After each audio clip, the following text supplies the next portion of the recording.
Low tide on a moonless night. This beach is long, stretching toward a receding sea. In the darkness, the sand seems coarse and gray, alien. The stars are dim and distant. It outshines the stars with its presence, a streak of sickly-colored light, leaving a trail of distorted fire. It slowly creeps along the sky like a vast worm, though you know that, given the distance, it must be moving at great speed. And there, near the water's edge, a human figure. They stand there, transfixed by the light.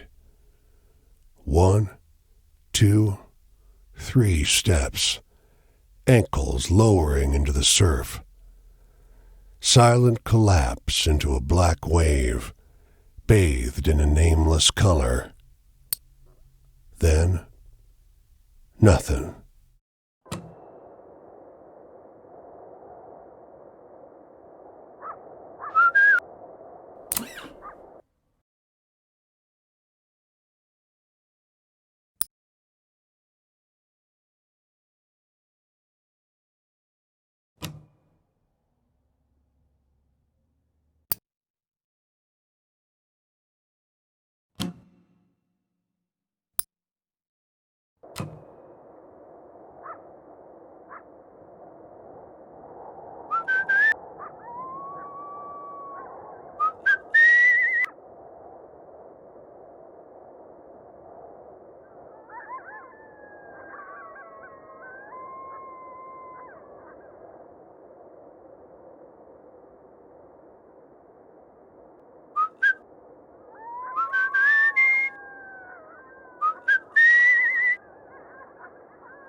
You come across a girl picking wild blueberries. She smiles and greets you. "Anin." She offers you some from her birch bark basket. You reach in the basket for blueberries, but pull out a handful of small, smooth stones, all the colors of the rainbow. The snickering girl runs into the trees as fast and light as a rabbit. When the stones reach the top of their arc above your head, they turn into butterflies, all the colors of the rainbow. Your heart leaps in surprise. Incredible.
A family of 9 invites you into their home for a meal.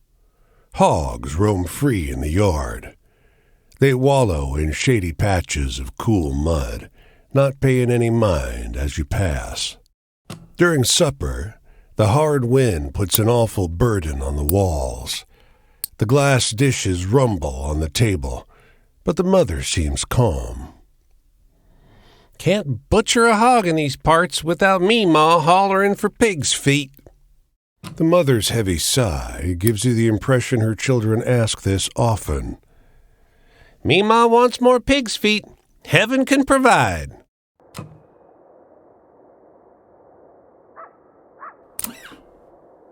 You rest in a field where a well-dressed stranger talks your ear off on all manner of subjects. The weather, fireflies in summer, how combine harvesters work. After a while, the mood shifts. "Heard my death bones this morning. Death bones. Heard 'em rattle like clank, clink, clank. More startling than wind chimes in a tornado." He plucks dry grass and chews on a piece. "Ain't much time left now. That don't matter. I'm fine. Got my savior waiting at the pearly gates." The man shifts. "Sure was good to meet you." The man pauses, rubs his chin.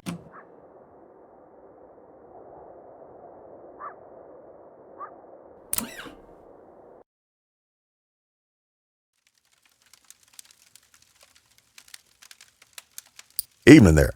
You looking for a sermon or just a chat? Don't really matter, frankly. First thing I ever learned behind the pulpit is that every homily is just a conversation. Ain't as one-sided as you might think either. Preachers ain't shepherds. They're cowboys. They got to run with the flock, keep them directed without fencing them in. So how about you take a seat and guide us somewhere? Hey, do you have any spooky campfire tales? Feels appropriate out here, right?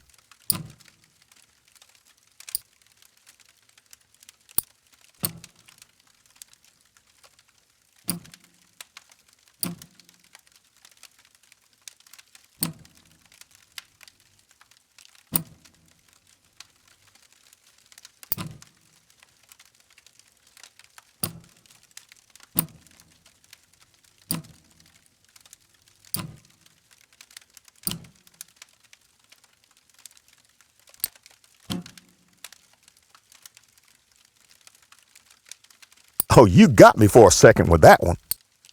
The past? My earliest memories of my mother and father teasing each other, laughing about something I didn't quite understand, putting on voices, playing games. This was back before she passed. You must have seen some pretty wild stuff on the road. What's the most exciting thing you've seen?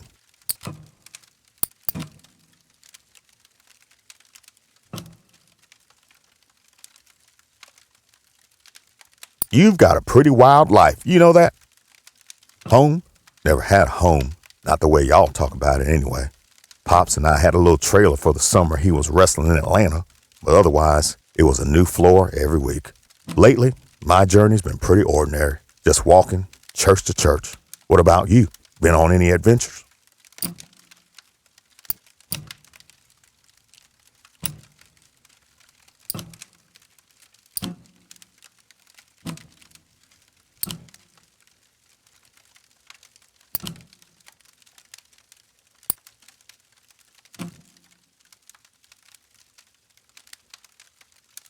That's how it is, huh? Well, maybe you ain't seen as much of this world as I have. Family? My family was my father. Pops was a catch wrestler, you know, a real fighting man. Used to drag me around, town to town, brawling with whatever local pretty boy they'd put in the ring. He lost a lot, frankly, but had a mean crucifix lock. You must have seen some pretty wild stuff on the road. What's the most exciting?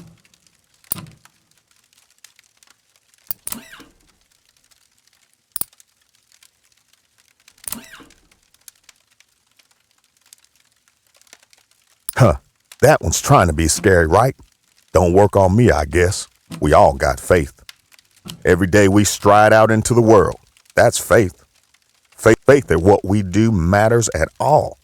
We all got faith, see? It's just a matter of whether or not we got belief. Anyway, tell me a hopeful story. Something where things work out for the best.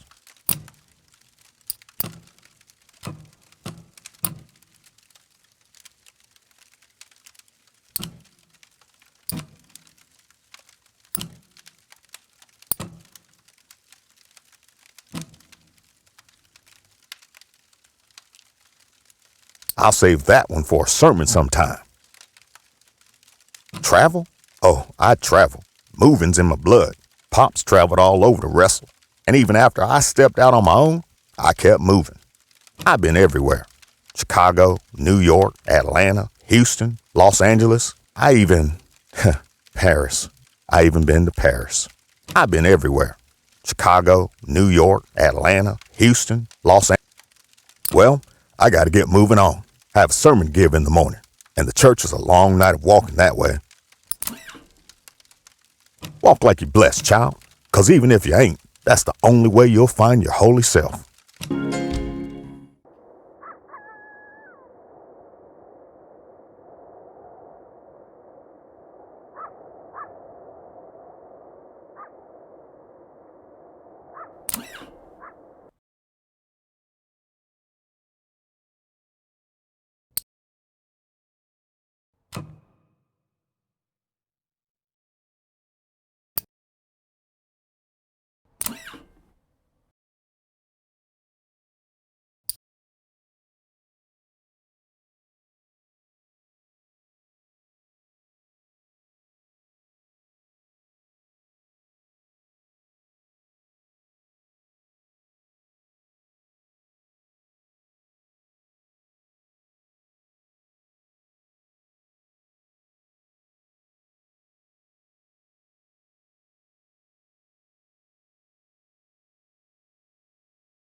Electric lamps stipple the cotton field before you with an orange light, moving like a group of lethargic fireflies. From the field, the voices of the workers reach you in a soulful, united song. You're gently lulled to sleep as the song floats over you.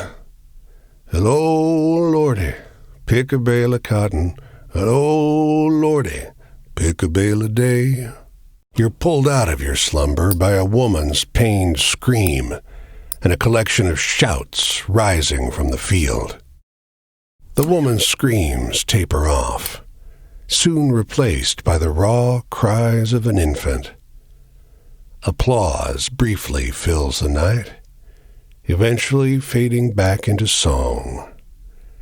Oh, Lordy, you wake up to the gentle crescendo of the worker's song, unsure if it ever ceased at all.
His smile lights up the room, or rather the cab of the locomotive. Folks gather round as he holds the pull cord. He's a showman through and through. You'll want to cover your ears now for this next part. Sure doesn't help much. The engineer pulls that chain and the whistle blasts inside your skull. He just smiles through it all. Man must be half deaf. A round of applause erupts from the small crowd. He passes out bubble gum to the shell-shocked kids, half of them in awe, half in tears. Remember now who gets you there on the advertised.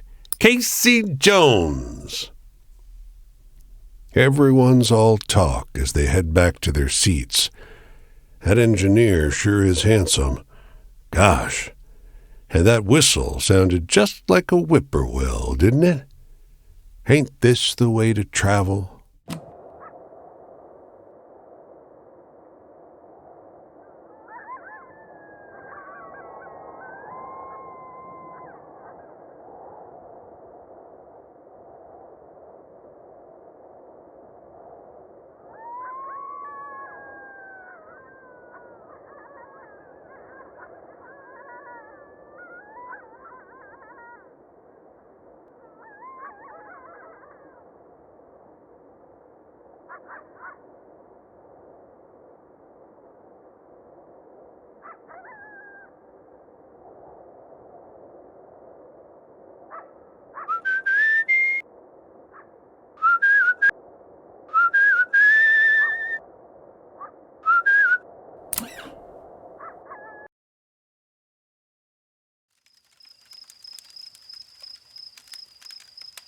You look good, honey. You got a light? You like a good story? I like to hear about people and make bets with them. I like to hear about the weird, handsome people. Get convinced by the rich jackasses who'll play blackjack and lose into the night. Dames who are lit cigarettes burning to the end. I want to be around furious people who use me and I use them. Are you one, stranger? Come close to me. Hey, got any exciting stories? Like the movies?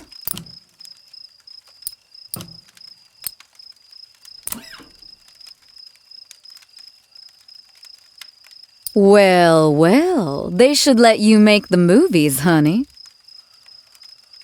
A long time ago, I left that little hole I grew up in and started to make my home wherever I was. I don't regret it. I took a pack of cards and hopped on a cargo train, and when it stopped by someone interesting, I'd let 'em take me to where the law can't see. And you know what's home in this here country? People. No one loves harder and tries harder than these countrymen.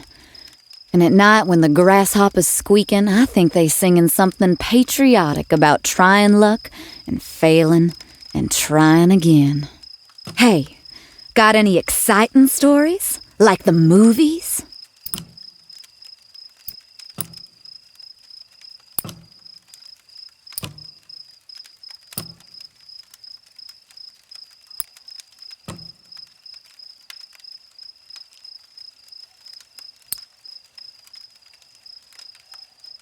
I remember my stepdaddy. He had a soft touch for me. A handsome, low-voiced man. Mom never did trust me around him. He taught me how to grift. All you need is that light touch, he said, and look 'em in the eyes and tell 'em the truth they want. And you know, I always was good at that after. I know what it's like to have those eyes turn towards you and make you feel like everything. And then to be in the cold and dark when they turn away. You got any stories with a happy ending?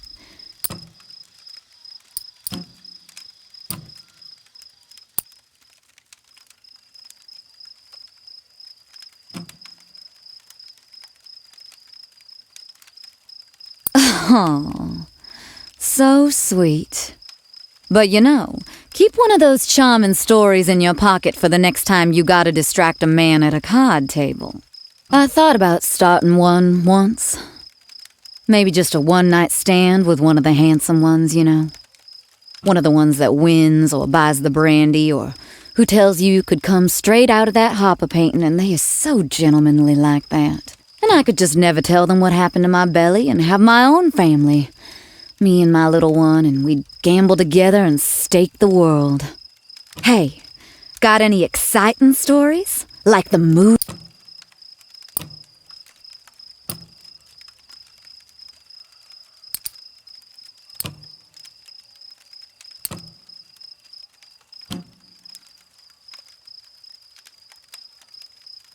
Honey, thrills is the stuff I live on.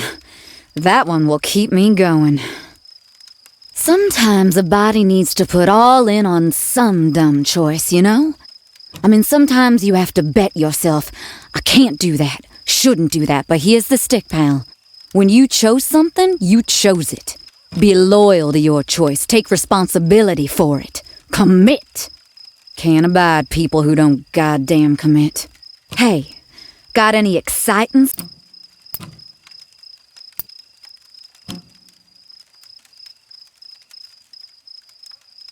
Honey, thrills is the stuff I live on. That one will keep me going. You know, I get cleared out now and then. Like being hit in the stomach, like being slapped up good and proper when you watch the chips move away from you. My portrait's on every good casino's wall, sweetheart, but I always come back like a bad penny. Because I can't lose, and I won't. And I'll take everything you got, and losing ain't shit to me when I can get back up. Next time, let's up the stakes, shall we? Why don't we spend some time with bourbon and 5-card stud? You bring the bourbon, of course. And when the moon's fuller, I might let you in on some secrets on life. Have you any?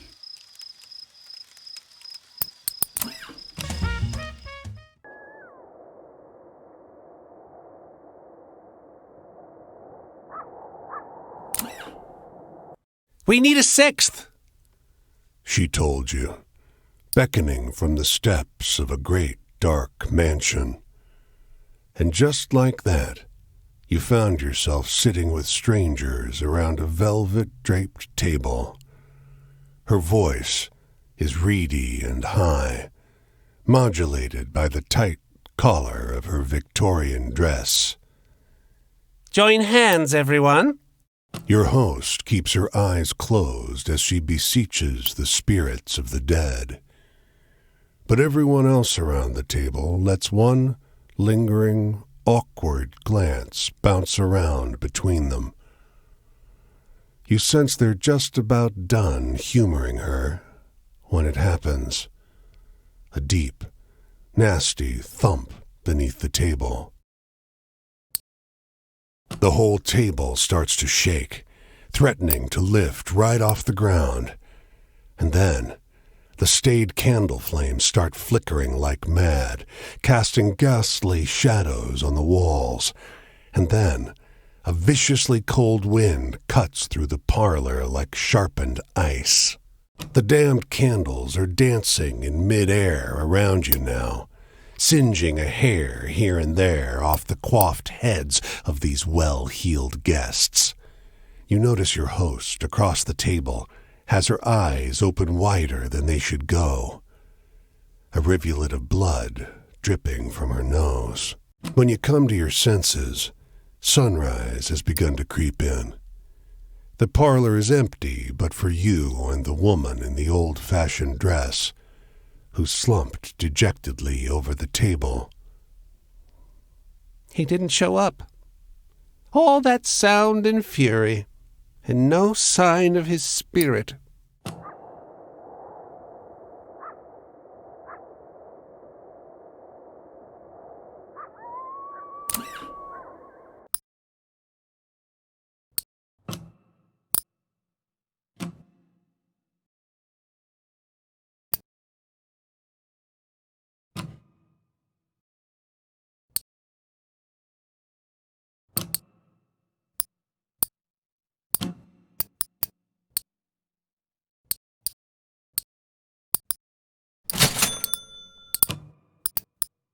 You've enjoyed a break on the beach, staring off the edge of the world, but the sun is starting to go down, and the breeze is getting stronger.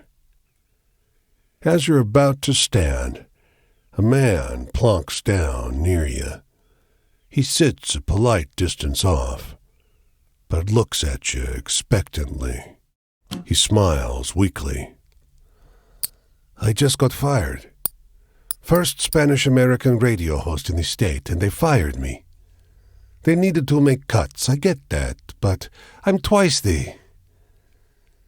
He trails off.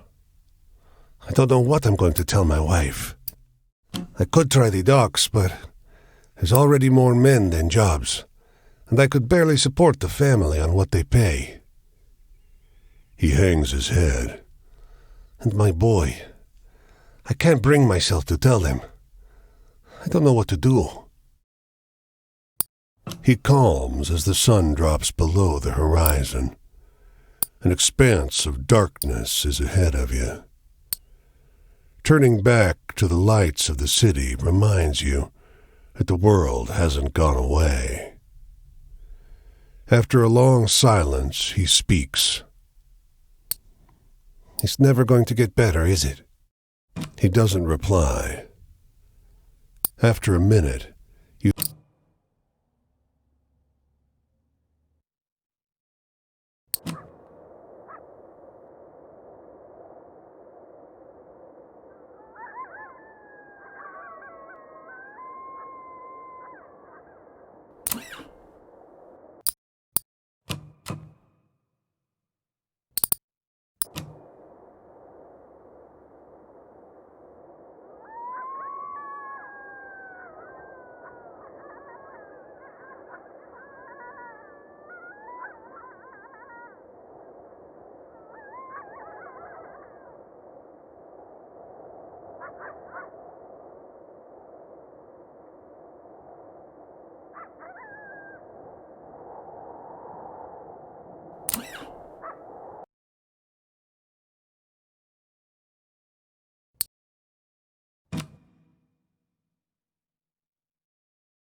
You emerge from the underbrush and find yourself at the edge of a field.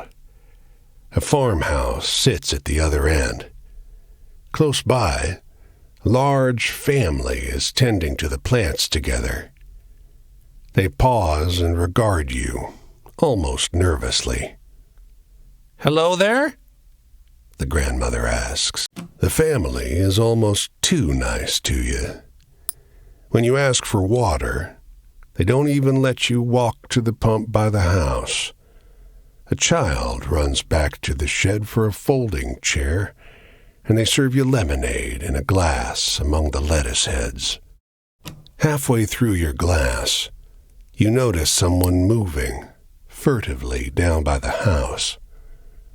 The cuffs of his white shirt are stained red.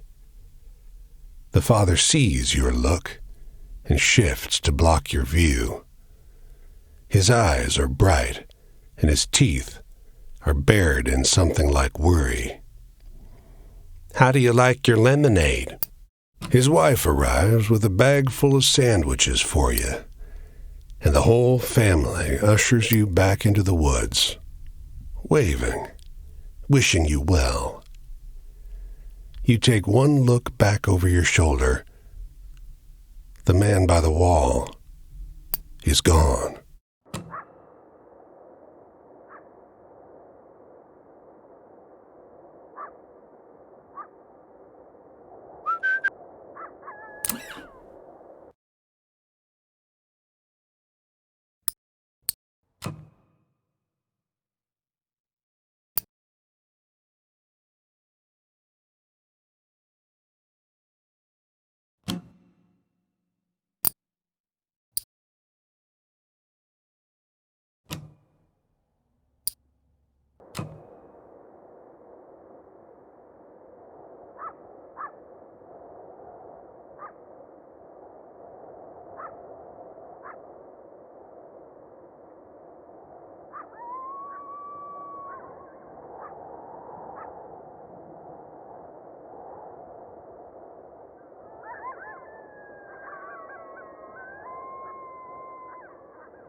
First tree in a mile, and it's a stout myrtle with bald branches.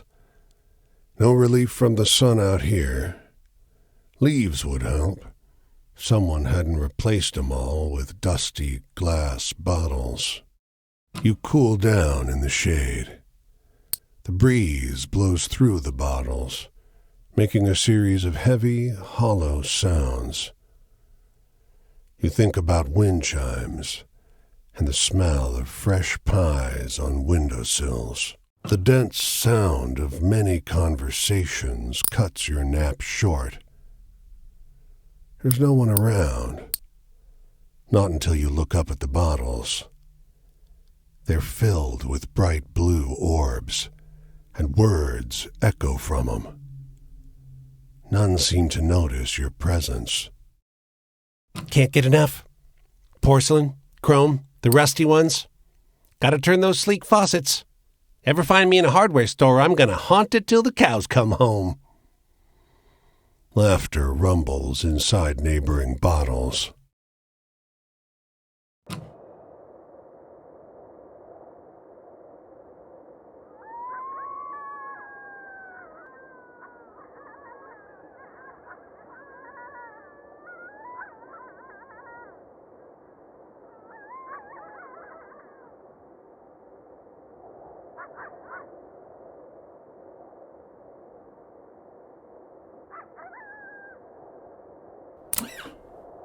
The soldier sits in the dirt with his legs splayed out, like a child would sit. Beneath the tattered fabric of his antique uniform, several open wounds fester in the hot sun. "Lend a hand, traveler?" You kneel in front of the soldier. His body is marked with bullet holes, along with deeper wounds that could be from knives or bayonets. Maggots squirm inside the raw, red flesh. "About time I earned an amputation. You seen any bluebellies around? The soldier leans in, uncomfortably close to inspect your features. Were his pupils solid white before now? He tilts his head, narrows his eyes, sniffs you. What are you, stranger? Where you going, Yankee? A bowie knife flies past your head.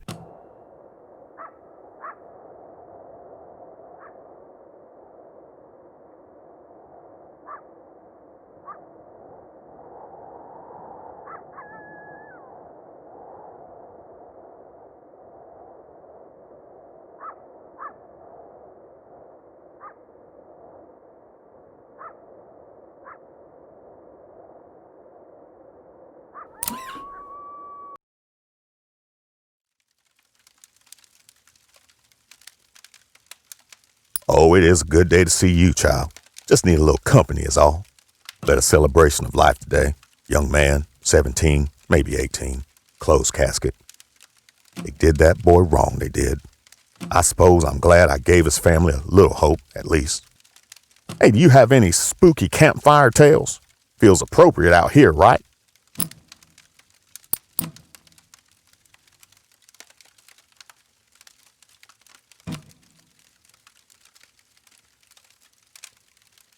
Oh, you got me for a second with that one. Fate and fortune? Well, crimes like this make destiny something easy to believe in. It washes our hands. It tells us there's nothing that could have been done. But it washes the hands of the offender, too. It is fearful resignation and nothing more. You must have seen some pretty wild stuff on the road. What's the most exciting thing you've seen?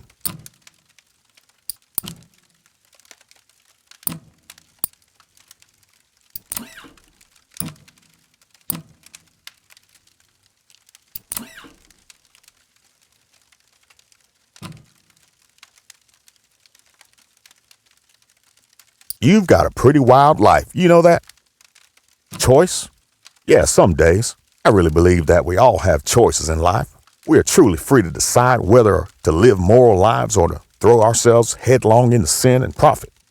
But on days like today, I think maybe only God chooses, and he does so with arbitrary cruelty.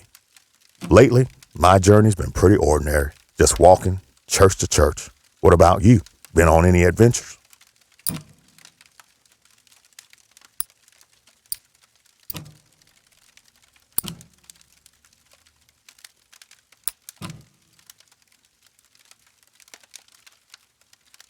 I swear I ain't heard a story good as that in a long minute. This country? Listen, I saw his face. I opened the lid and saw what they did. A country that lets the men who did that to him live full, happy lives. That country ain't no home. Anyway, why don't you tell me a scary story? You must have heard some good ones.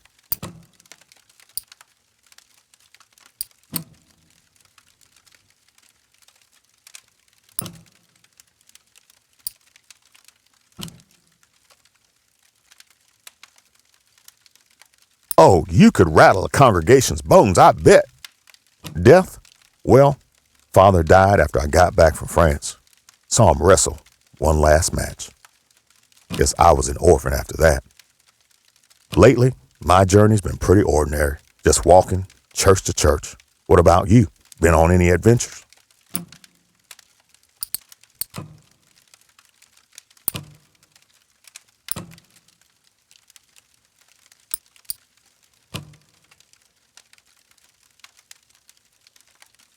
Huh, that one's trying to be scary, right?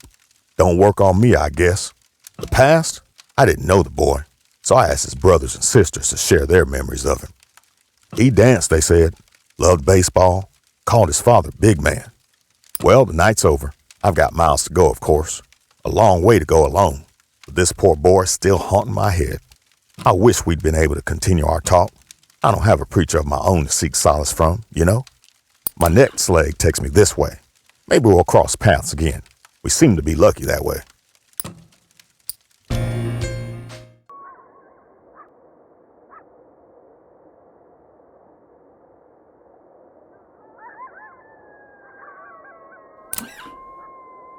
The cave is really a man-made hole breaching into an earthen mound. The man, khakis dirtied by kneeling on the rough earth, has assembled a macabre little pile of skulls to the side. Readying these for sale, friend. He wipes his hands on his pants. This pile of skulls, clearly claimed from his enemies by an Indian chieftain, would be perfect for any cabinet of curiosities or sideshow attraction. Why, these skulls belong to no one. They're just here, lying under this mound, waiting for an enterprising soul to make something of them. Isn't this what America's all about? Little sunlight reaches that deep in, but you can still see the skeletal remains, their heads carelessly removed, laying neatly in their excavated resting places, each one lovingly surrounded by stone effigies, earthenware, and copper plates in the shape of winged warriors. You pause and consider this small man, greedily arranging someone's remains as though they were a trinket for a mantelpiece. You've half a mind to kick him onto his ass, and having made that clear to him, he scurries off like the mole he is, much to your relief. It's the least you can do.